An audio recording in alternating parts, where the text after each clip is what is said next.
October 7, 2023. It was a Saturday morning.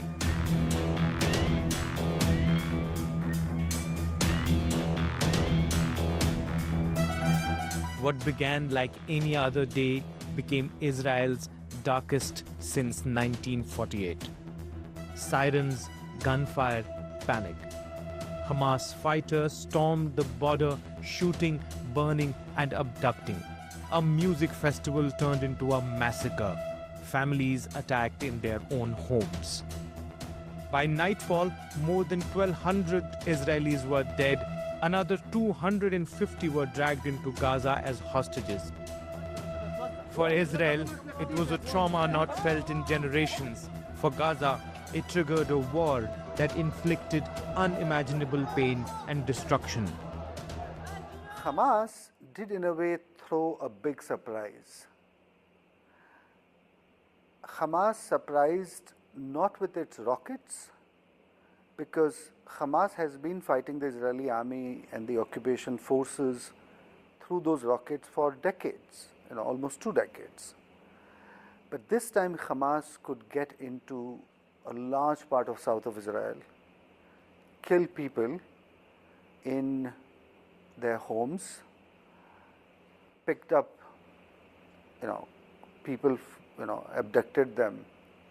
And that death of more than 1,000 people in one morning, in a very short span of time. I was in Israel and I knew some of the university people of the Ben Gurion University who didn't survive this conflict. Who didn't survive the day. Palestinians say October 7 didn't happen in a vacuum. It is just the latest chapter in a struggle stretching back decades. Wars that redrew borders, peace accords that collapsed.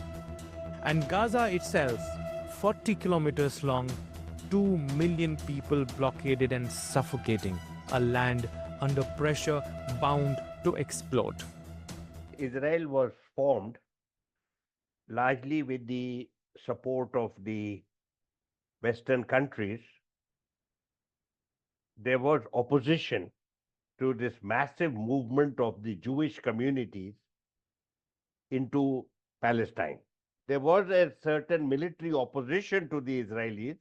This military opposition was grossly inadequate, served no useful purpose, and Israel was able to proclaim that a state was legally formed in 1948. So since then, you had the war of 1967, when Israel further expanded its territorial control and occupied West Bank, Gaza, and East Jerusalem. Israel declared that East Jerusalem and West Jerusalem were now the united and eternal capital of Israel, though this is not allowed under international law. Israel has also occupied West Bank and Gaza. After the Hamas attack, Israel hit back immediately. Airstrikes thundered across Gaza. Tanks rolled to the borders.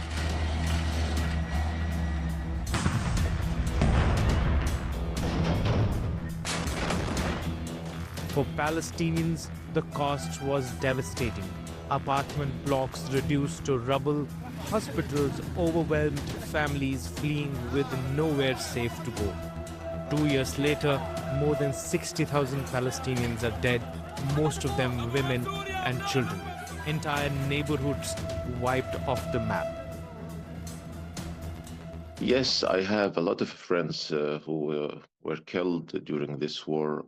Among them was Ahmad al-Masri, who was calling me on December 6th, 2023. And during the call, we were discussing how to end the war.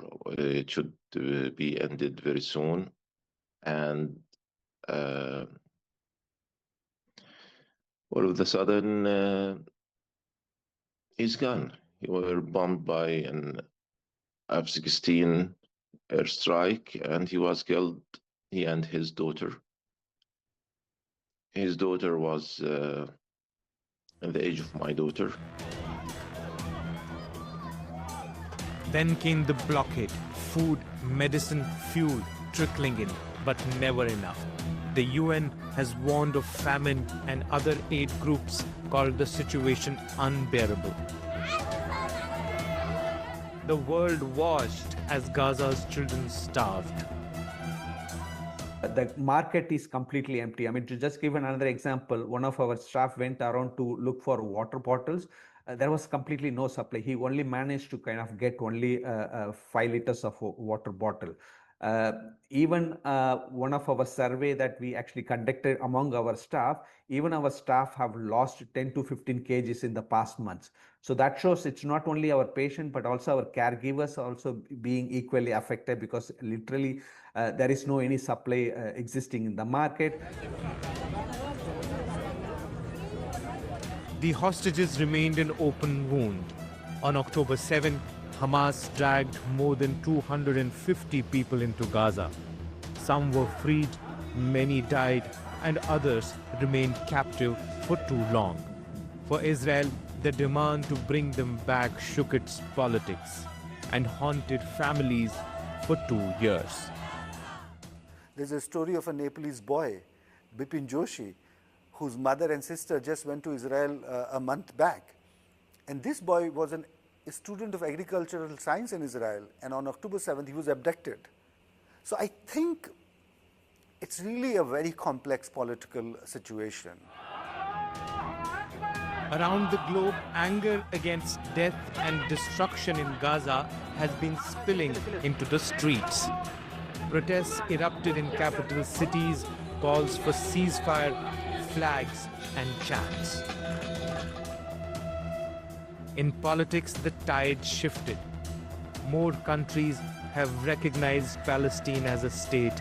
At the United Nations, Netanyahu's speech sparked mass walkouts, a striking sign of Israel's growing isolation. I think Israel has certainly erred on this notion that everything is fair in a war. That's not the world today. So they thought the world will not care. But I think world cares in its own poor or complicated manner. And now Israel is really in a very difficult position when it comes to the public opinion across the world, when it comes to the non-state agencies working in international forums, and when it comes to many of the sports, culture, even academic boycotts. It's difficult. 2 years on, Gaza lies in ruins. Trump's peace plan has promised withdrawal, oversight, and even a path to a long-term solution. This afternoon, after extensive consultation with our friends and partners throughout the region, I'm formally releasing our principles for peace, which people have really liked, I must say. If accepted by Hamas, this proposal calls for the release of all remaining hostages. Under the plan, Arab and Muslim countries have committed, and in writing, to demilitarize Gaza, decommission the military capabilities of Hamas. All parties will agree on a timeline for Israeli forces to withdraw in phases. They'll be withdrawing in phases. I support your plan to end the war in Gaza, which achieves our war aims. It will bring back to Israel all our hostages, dismantle Hamas's military capabilities, end its political rule, and ensure that Gaza never again poses a threat to Israel. Hamas, for now, has partially accepted it.